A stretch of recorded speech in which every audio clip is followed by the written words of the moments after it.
constantly trying to fix this thing. Okay. This is about how God looks at. God is infinite. So right now, to us, it's just this moment. But God will forever see me eating this tortilla chip. Forever. He's always seen me eat this tortilla chip. Now, if you were stuck with seeing a particular image right in front of your face, because everything's in front of God's face, past, present, future, all one big now, because He's timeless. If you were stuck having to see a brain out chomp on a tortilla chip, wouldn't that be annoying? Now, there's nothing immoral about eating a single tortilla chip. There's nothing immoral about taking some cottage cheese, putting some pepper on it, and eating it as a dip for the tortilla chip.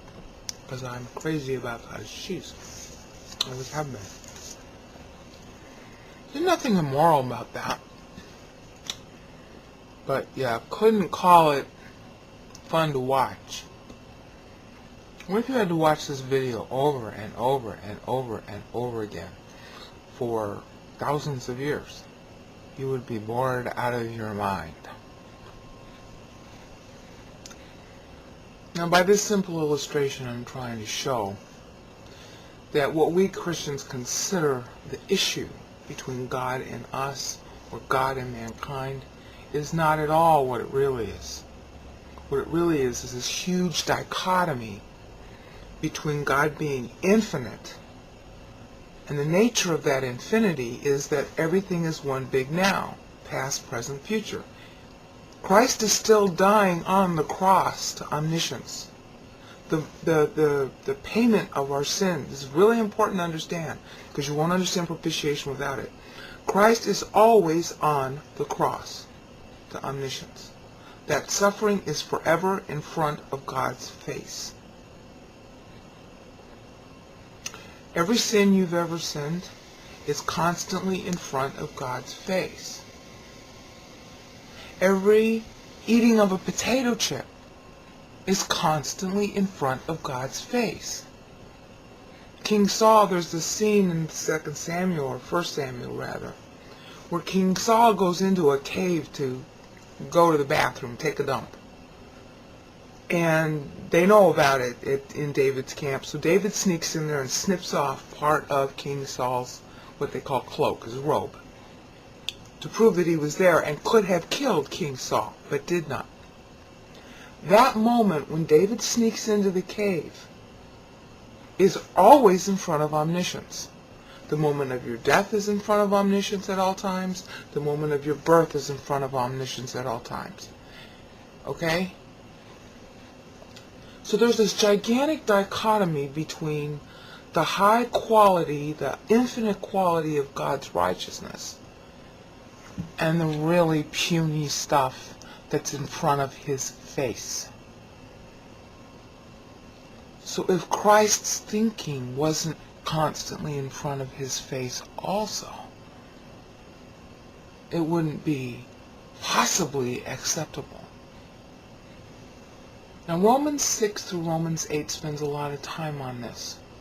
Romans 6 in particular makes a big stress on how Christ is always the living payment. He never dies. You'll see a parallel stress on that by some disciple of Paul's. It's not Paul who wrote the book of Hebrews. In Hebrews 10, well, actually it begins in Hebrews 7. The analogy to the future priesthood of which we're a part versus the Levitical priesthood, which is the Old Testament and the covenant for the Jews. We get a different covenant. That's the whole theme of the book. This is why the rapture occurs, and he goes through it very painstakingly. Okay.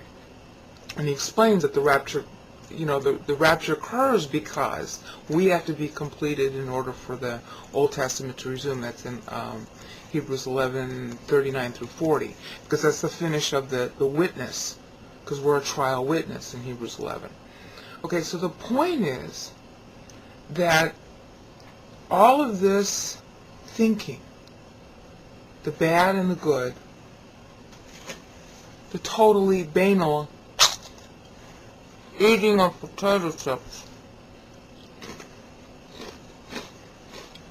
is going on forever in God's mind. So Christ's thinking is going on forever to God. And to the extent you learn his thinking getting into your head, it will be going on forever in you.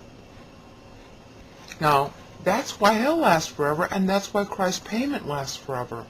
It's a living payment. It said so in Hebrews 10, which actually the crescendo, he builds crescendos beginning in Hebrews 7, which is what Paul was talking about in Romans 6. The dichotomy, therefore, becomes a circle. In classic Greek, they use the expression men, da. Men on the one hand, da on the other hand. So on the one hand, there's all this eating of cottage cheese. Forget sin. This is bad enough. There's no sin here. But it's too low.